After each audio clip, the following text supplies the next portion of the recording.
right, so what I'm going to be doing, this is the balloon wall that I made for my birthday.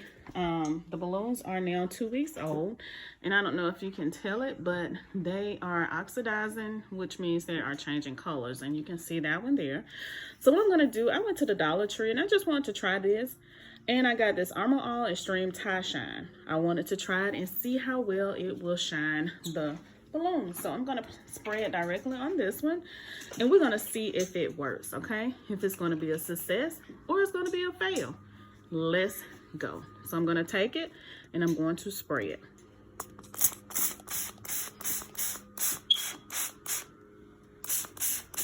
All right, just going to spray a couple of these here, just see how well it works, but we're really focusing on this one. I have a towel, so I'm just going to go ahead and just wipe it.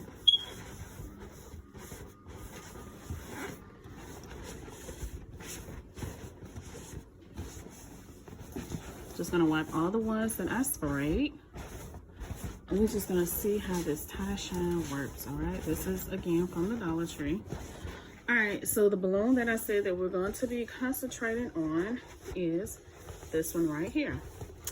All right, so this one here is the one that we're gonna be concentrating on. And as you see, it shined it up just a little bit, all right? So I would say that, I wouldn't call it a fail, but I probably would try a different type of shine. I don't know if I would try that particular one. There's a lot of balloon shines out there, but I just wanted to try that one since I was in the Dollar Tree, and I wanted to just see how it works. All right.